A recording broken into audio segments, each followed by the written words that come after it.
There is a sound a body makes right before it stops working the way it's supposed to. Not a scream, most of the time not even a groan, just a change in the air, a stillness folded inside the noise, the kind of quiet a trained ear catches half a second before anyone else in the room understands that something has gone wrong. I heard that sound on a Saturday evening in November, 11 feet from a dessert table dressed in white orchids, in a ballroom my parents had rented to celebrate 50 years of marriage. I heard it over 300 people laughing at somebody else's joke. And before I understood what I was hearing, before I'd even set down my water glass, my body was already moving toward it, the way it had moved 100 times before, in places with far worse lighting and none of the orchids. I didn't know yet that the man collapsing against the wall of the private hallway was the Secretary of Defense. I didn't know that in about 4 minutes, my ex-husband was going to watch every story he'd spent a decade building come apart in front of the 200 guests he'd invited, in part to watch me sit quietly and take it. I only knew that a man was dying 11 feet from a chocolate fountain, and that I was the only person in that hallway who had ever done this before, with someone's actual life in my hands instead of a golf handicap. I want to tell you how we got there. I want to tell you what it cost to stay quiet for 10 years, and what it finally cost me to stop. My name is Vivian Hale. I'm a physician. I've been a soldier longer than I've been anything else, including a mother, which is a sentence I've never said out loud to another human being until now. I hold the rank of Major General. I run medical operations for people whose job is to be ready for the worst day of someone's life. And I have spent 30 years getting good at exactly one thing: staying calm when everyone around me has stopped being able to. I was not calm walking into the Ashcombe Grand that evening. I want to be honest about that. Because the version of this story where I glided in, untouched, above it all, wouldn't be true. And I promised myself a long time ago that whatever else I did with the truth, I wouldn't waste it on myself. My parents had been married 50 years. My mother had wanted this party since I was in medical school. Round tables dressed in gold linen, a jazz trio, a slideshow of black and white photographs from a wedding in 1976. My father, Robert, had worn the same tie he wore in half of them. I'd flown in the night before, alone, and stood in my hotel room for longer than I want to admit, deciding between my dress uniform and a plain navy dress, before I put the uniform back in the garment rack and chose the dress. I told myself it was because this was my parents' night, not mine. That was true. It also wasn't the whole truth. The whole truth was that I had spent 10 years learning exactly how much space I was allowed to take up in a room that had already decided who I was, and I had gotten very good at taking up less. I hadn't seen my son in person in 4 months. Jack was 18 now, a senior, tall in a way that still surprised me every time, with his father's jaw and, if you caught him in an unguarded moment, my mother's exact laugh. He was polite to me. Polite is not the same as close, and I had learned to live inside that difference, the way you learn to live with a joint that never quite healed right. You stop noticing the ache until you reach for something and it reminds you it's there. I found my seat before I found my son.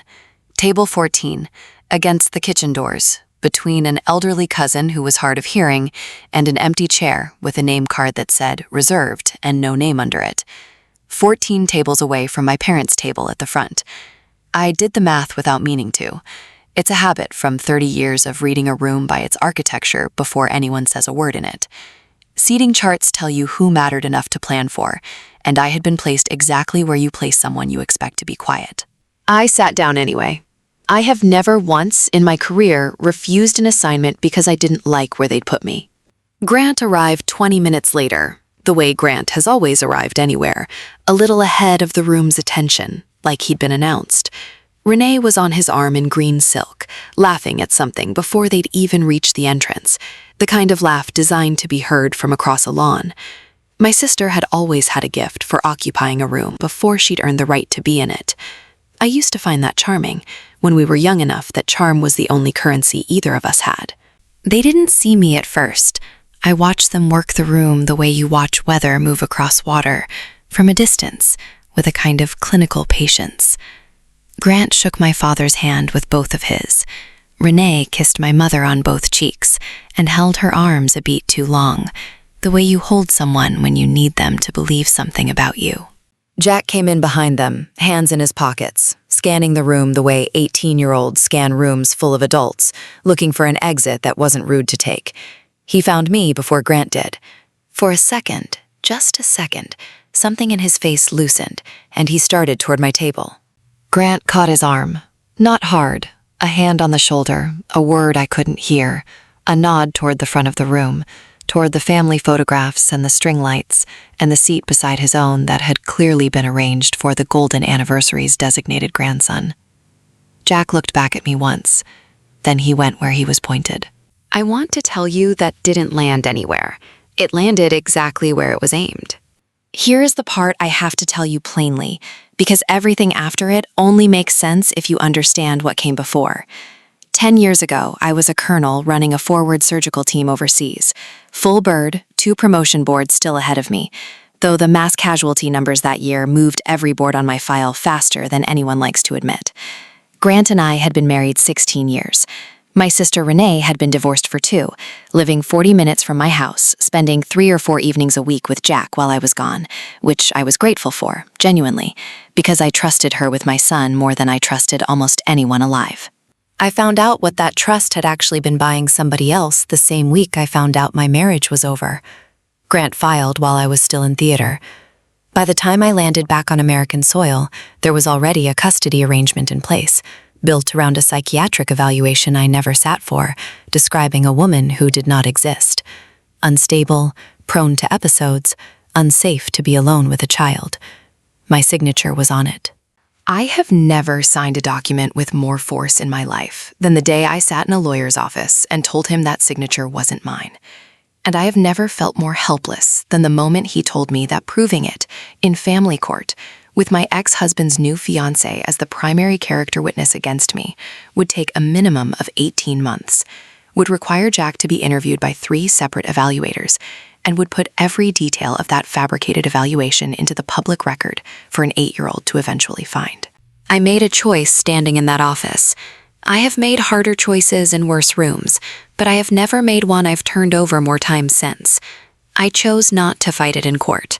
I told myself I was protecting Jack from watching 2 people he loved tear each other apart over a piece of paper. I told myself that if I simply kept showing up, calls, letters, birthdays, the same steady hand year after year, the truth would eventually outlast the lie on its own, the way good evidence eventually outlasts bad testimony if you're patient enough. What I didn't calculate, because I didn't want to, was how much of a child's understanding of the world gets built in exactly the years I was choosing to be patient in. I was thinking about protecting an 8-year-old from a courtroom. I wasn't thinking about what a story gets to become in a house it lives in, uncontested for 10 straight years. Renee never told Jack I was dangerous. Not directly. She didn't have to. She just never corrected it when Grant did. I finished my wine that first hour at table 14, watching my son laugh at something my ex-husband said. And I did the thing I have always done in rooms that weren't built for me. I stayed useful. I complimented the flowers to my hard-of-hearing cousin. I helped a waiter who dropped a tray of champagne flutes reassemble himself before anyone noticed. I did not walk to the front of the room and remind 200 people that I existed. Grant found his way to me an hour later, during the part of the evening when the band takes a break, and people start drifting between tables with drinks that are stronger than the ones they started with. Vivian. He said my name like he was doing me a favor by remembering it. Didn't think you'd actually come. It's my parents' anniversary, Grat. Sure. He glanced around, checking, I understood later, whether anyone important was close enough to hear him. Jack's doing great, by the way. Top of his class, captain of the debate team. You'd know that if you called more. I call every Sunday. Does he pick up? He smiled when he said it, the kind of smile that's built to look generous from across a room and land like a blade up close. I'm not trying to be cruel. I'm just saying, a kid needs consistency, stability. Not everybody's built for that. I have spent 30 years learning not to flinch in front of people who are trying to see if I will. I didn't flinch. I picked up my glass instead and let the silence do the work silence has always done for me.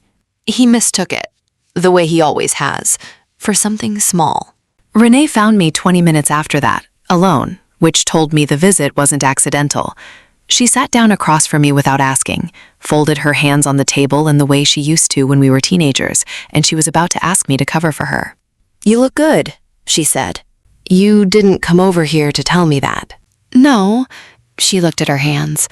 "I wanted to say, Mom and Dad, tonight it's a big deal for them. I don't want anything to happen." "What would happen, Renee?"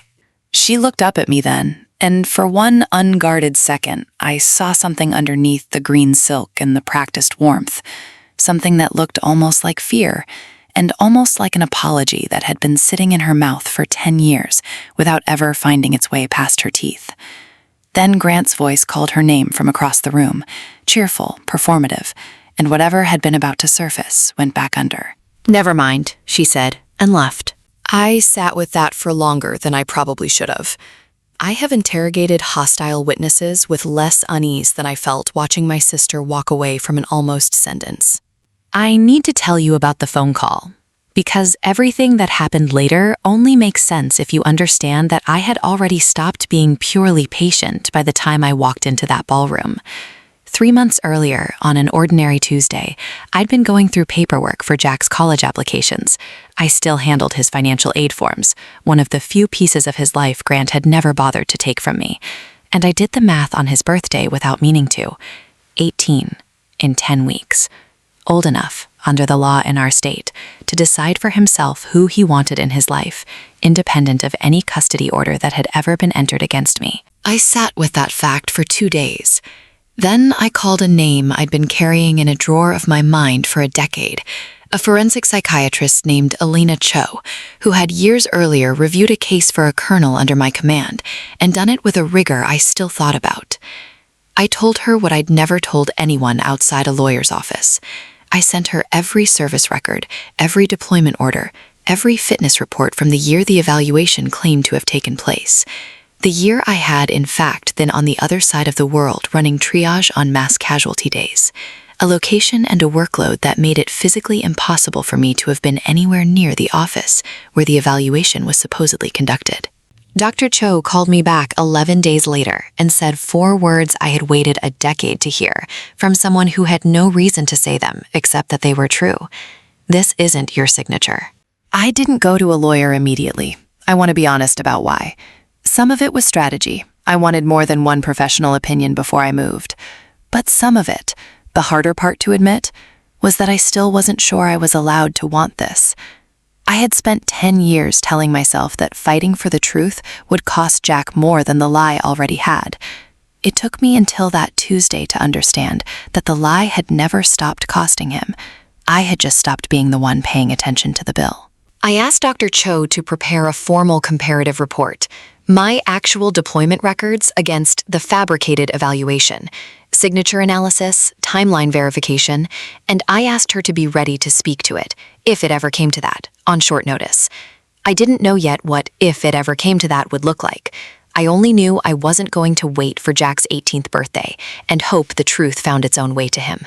For the first time in 10 years, I had decided to go looking for it myself. I hadn't planned to use any of it at my parents' anniversary.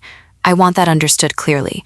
I came to that ballroom to watch my mother and father dance to a song from 1976, not to stage anything.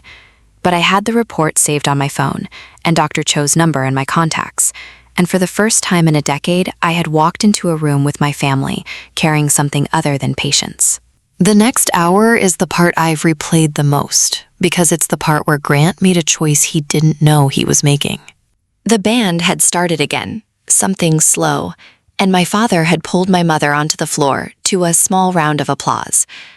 Grant chose that exact moment, the sentimental one, the one built for cameras, to walk over to table 14 with something folded in his hand. "I wanted to do this while everyone's in a good mood," he said, and set an envelope down in front of me. I opened it because refusing, in front of the small crowd that had started drifting our way to watch my parents dance, would have made a scene out of nothing, and I have never once given Grant the scene he wanted for free. Inside was a check, made out to me. A moderate sum, drawn from an account I recognized as his firm's charitable giving fund, the same fund I'd seen him photographed beside at 3 different galas over the years. "What is this?" "A gift," he said, loud enough now that a few heads had turned. "I know things have been tight for you, government salary and everything. Get yourself something nice to wear next time. No offense, Viv, but that dress has seen better decades." Somewhere behind him, I heard Jack say his father's name, low, the way you say a name when you're asking someone to stop without wanting to make it a public request. Grant didn't hear him, or chose not to. I could have told him, right there, exactly what my government salary funded, exactly what decade my dress had actually come from, exactly what I did on the days he assumed I was filing paperwork somewhere with bad lighting. I chose not to. Not because I was above it, because some part of me, the same part that had chosen silence in that lawyer's office 10 years earlier, still believed that if I simply let him keep talking, he would eventually run out of room to stand in. "Thank you, Grant," I said, and set the envelope down without opening the fold further. He smiled the way a man smiles when he believes he's just won something in front of a crowd that matters to him. He turned, found Renee's eyes across the room, and I watched something pass between them that looked almost like relief. Then he walked back toward the dance floor with the loose, satisfied posture of a man who has just closed a deal. He had no idea what he'd actually just done. He had handed me, in front of witnesses, the cleanest possible proof of exactly the story he'd spent 10 years telling my son, that I was someone to be managed, provided for, quietly pitied. I sat with that envelope in my hands and felt something in me go very still and very clear, the way it does in the seconds before a procedure I've done 1,000 times and could do 1,000 more without my hand shaking once. That stillness lasted 4 minutes. The first sign was a change in the tempo of the hallway just past the private dining room. A door my parents' event coordinator had mentioned, almost apologetically, belonged to a government reception happening in an adjoining suite. Something about a routine off-site meeting. Security details posted discreetly enough that most of the wedding guests hadn't noticed them all evening. I noticed. I always notice men standing too still near doorways, wearing suits that don't quite fit the way suits are supposed to fit when there's nothing underneath them. The second sign was a raised voice, clipped and urgent, cutting through the low hum of jazz and conversation. Not panic yet. The particular controlled alarm of people trained not to panic, discovering they might not be trained for this specific thing. I was moving before I'd fully processed either sign. That's not bravery.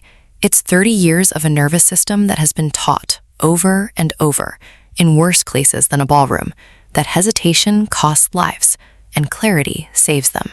The man on the floor of that hallway was in his 60s, gray at the temples, his suit jacket already pulled open by a Secret Service agent who was pressing 2 fingers to his throat with the particular useless urgency of someone who has been trained to protect a person from bullets and has no idea what to do about a heart. A woman I'd later learn was his personal physician was kneeling beside him with a phone against her ear, talking to a 911 dispatcher in the too fast cadence of someone reciting instructions she'd learned in a classroom and never once used for real. "He was fine," she was saying. "He was fine 2 minutes ago. He grabbed his chest and went down." I didn't ask permission. In 30 years of trauma medicine, I have never once found a version of that sentence that saves time. "I'm a physician," I said, already on my knees on the marble, already pressing my fingers to his carotid, already reading what his skin and his breathing and the particular gray cast of his lips were telling me faster than any monitor in that hallway could. "General Officer, U.S. Army Medical Corps. I need everyone who is not actively helping to step back 6 feet, and I need someone to find an AED, now." The agent looked at me for exactly 1 second. The look I've gotten from 100 men in 100 uniforms who have to decide in real time whether the woman giving orders is someone to obey or someone to overrule. Something about the flatness of my voice, or maybe just the absence of any hesitation in it, made the decision for him. "Go," he said to the younger agent behind him, and pointed toward the lobby, where I'd seen an AED cabinet mounted near the coat check on my way in, because I always noticed those too. The physician beside me was good. I could see that in how she moved. Competent, just outmatched by the specific violence of what was happening in front of her, the way even skilled people can be outmatched by an emergency they've only ever rehearsed. I gave her something to do that mattered, hold his airway, count compressions with me out loud, because giving a frightened, capable person a real task is its own kind of triage. I won't describe the next 90 seconds in the detail I could. I'll tell you only what matters. That a body in cardiac arrest gives you a narrow window and no patience for doubt. That I have done compressions on men in far worse conditions than a marble hallway with orchestra lighting. And that when the AED arrived, I had it charged and placed before the man who'd carried it finished explaining how it worked. The shock brought him back with the particular violent gasp that always sounds to people who haven't heard it before, more like death than survival. His eyes opened. His hand found my wrist and gripped it with more strength than I expected from a man who had, 90 seconds earlier, had no pulse at all. "You're all right," I told him, in the voice I've used on men in worse pain than this, on a floor in a building with far worse lighting. "You're gonna be all right. Stay still. Help is 2 minutes out." He was still holding my wrist when the paramedics arrived, still holding it as they transferred him to the gurney, and it was only then, in the wash of hallway light, that his eyes actually focused on my face instead of just my voice. Something shifted in his expression. Recognition. Slow and then total. The particular look of a man reassembling a memory faster than his body currently has the strength for. "You," he said, hoarse, disbelieving. "You're the surgeon. Forward unit. The convoy. The IED, 11 years ago. The road outside." He said a location I won't repeat here, out of habit more than necessity. "You operated on me on a folding table with a headlamp because the generator had gone down." He caught his breath, then added, quieter, almost embarrassed by it. "I had my aide try to find your name once, years ago, after I made this rank myself. Whoever ran that table never signed a thing I could trace. I'd given up. I didn't think I'd ever get to say thank you." I remembered him too, though it took a moment longer, the way faces from a decade and a war zone away sometimes take longer to resolve than the memory of the work itself. A captain then. Shrapnel, a collapsed lung, 40 minutes of surgery I'd done half by feel because the lights had failed twice. I had never learned his name afterward. In that kind of work, you rarely do. You save the life in front of you, and the helicopter takes the rest of the story somewhere you don't follow. "Secretary Boone," the physician beside me said quietly, filling in what I hadn't known until that exact second, that the man whose chest I had just restarted was the Secretary of Defense. That the routine off-site meeting in the adjoining suite had been exactly what it sounded like, and that I had just spent 90 seconds treating him the same way I would have treated any stranger on any floor, because that's the only way I know how to treat anyone. They were already moving him toward the gurney straps when he did something none of the paramedics expected, and none of them tried to stop. He pushed himself half upright against their protests, waved off the oxygen mask for 3 seconds, and with hands that were visibly shaking, from the arrest, from the adrenaline, I couldn't tell, and it didn't matter.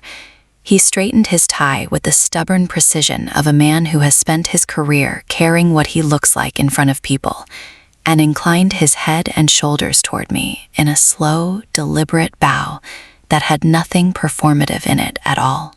"Major General," he said, correcting himself before I could. "You saved my life twice in one lifetime. I don't know how to thank a person for that once, let alone twice." Then, to the small crowd that had gathered at the edge of the hallway, drawn by the commotion, a crowd that by then included my mother, my father, Renee, and Grant, standing frozen at its edge like a photograph nobody had asked to be in. This woman is one of the finest combat surgeons this country has ever produced. Whoever in this room doesn't already know that, you should. I heard Grant say the word general under his breath.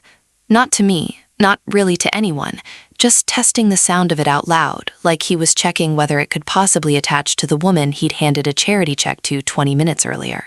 The paramedics took Boone through the lobby doors a moment later, his physician following, already speaking to a hospital on her phone.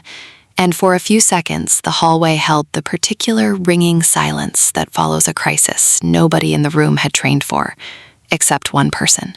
Then my mother crossed the space between us and took my face in both hands, the way she used to when I was small and had scraped a knee, and said my name like she was checking it still belonged to the daughter she thought she knew.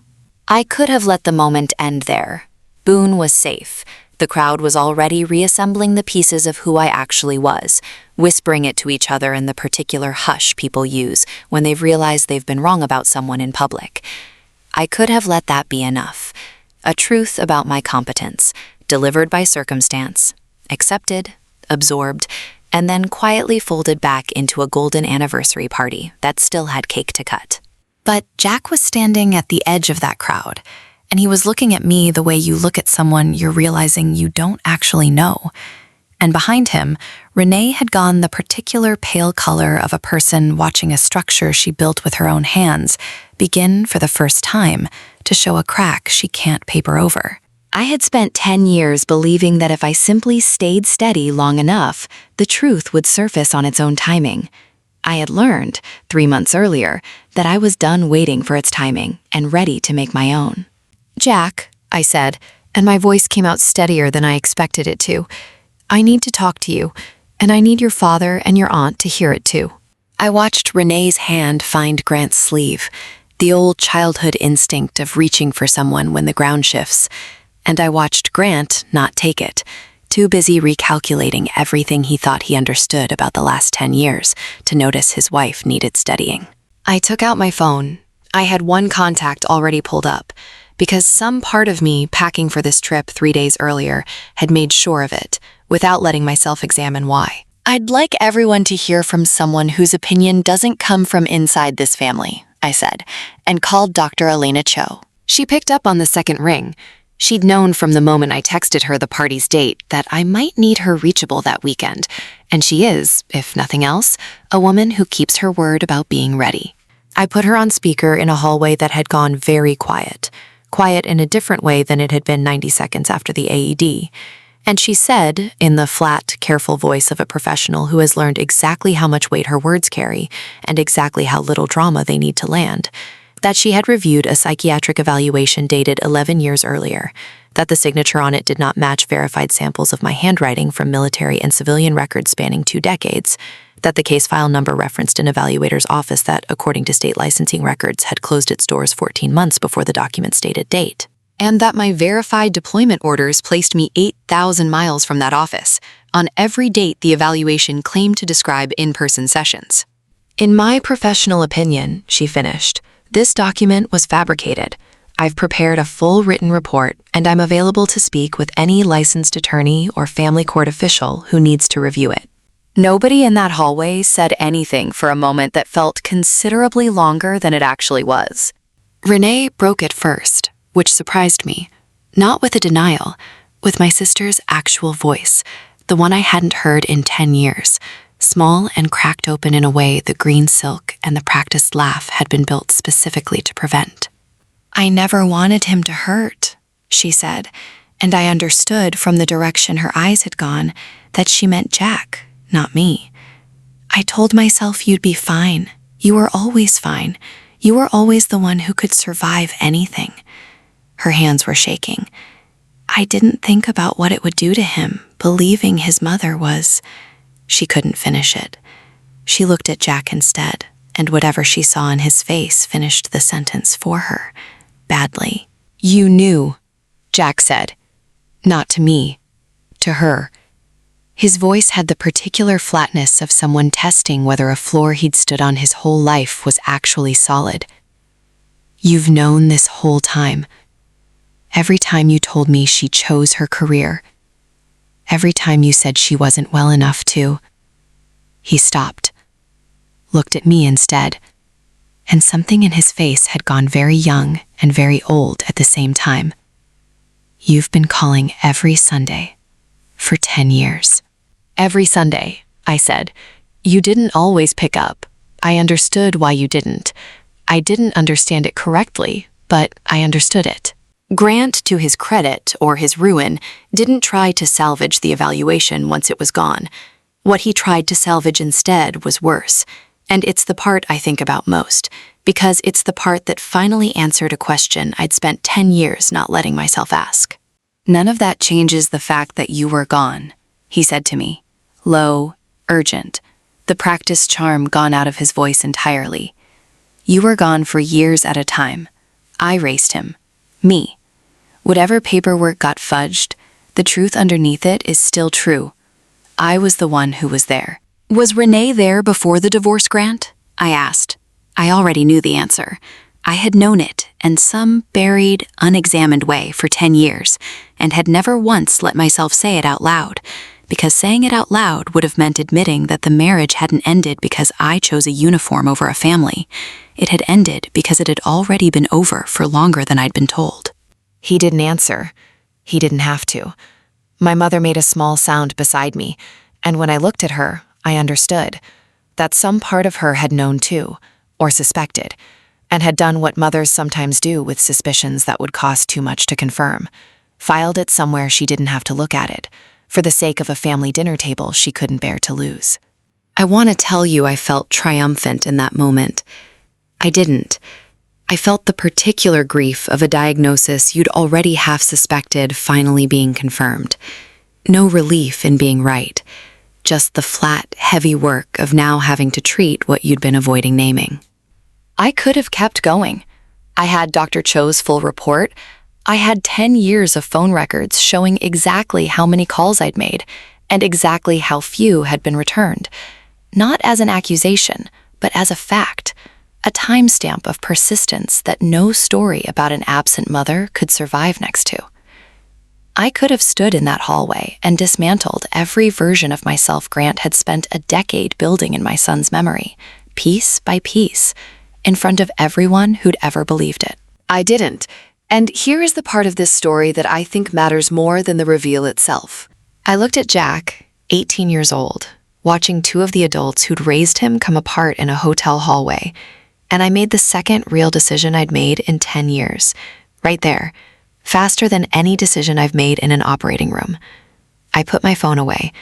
I told Dr. Cho I'd call her back to arrange the formal filing, thanked her, and ended the call. I'm not going to do this here, I said, to all of them, but mostly to Jack. Whatever happens next, whatever gets corrected, whatever gets filed, that's going to happen through the right channels, with the right people, not in the middle of your grandparents' anniversary, and not as a performance for 200 people who don't need to watch our family come apart to understand it. I looked at Renee, who was still shaking, still half a stranger to me and half the girl who used to climb into my bed during thunderstorms. You're going to have a conversation with a licensing board about the person who signed that document. That's not up to me to decide. But what happens between you and this family, that's not going to get settled tonight, in front of an audience. You've had enough of an audience for 10 years. I turned to Grant last. I'm not interested in destroying you in front of your golf partners. I'm interested in my son knowing the truth, and in you never again getting to decide what version of me he's allowed to believe. He didn't say anything. For the first time in the 20 years I'd known him, Grant didn't have anything to say. The rest of that night didn't happen the way you'd expect a climax to happen, and I think that's the most honest thing I can tell you about it. There was no applause, nobody made a toast. My mother, valiant in the way mothers of a certain generation are valiant, insisted the anniversary cake still be cut, because 50 years is 50 years, regardless of what else has just happened in a hallway. And I understood, watching her do it with her hands still trembling, that she needed one ordinary thing to hold on to, as badly as the rest of us did. Jack found me an hour later, near the coat check, both of us equally unsure of what to do with our hands. I don't know what to say to you, he said. You don't have to know tonight. 10 years, he said. I spent 10 years being annoyed at you for calling too much. Do you understand how insane that is? I was annoyed that my mother wouldn't stop trying. You were a kid who was told a story by the two people you trusted most in the world. That's not a character flaw, Jack. That's just what happens to children caught between adults who stopped being honest with each other. Why didn't you tell me? Any of it. Any time in 10 years. Because you were my son, I said, not my witness. I didn't want you carrying the weight of choosing between two people who were supposed to be protecting you from exactly that choice. I paused. I got that wrong. Some of it. I thought staying quiet was protecting you. I think, some of the time, it just left you alone with a story nobody was correcting. He didn't say it was fine. I was glad he didn't. 10 years isn't fine, and I didn't want him pretending it was for my comfort. Not after a lifetime of people around him deciding what version of things was easier to say out loud. What he did instead was step forward and put his arms around me, careful at first, the way you hug someone after a long time when your body isn't sure it remembers how, and then not careful at all. I stood in a hotel lobby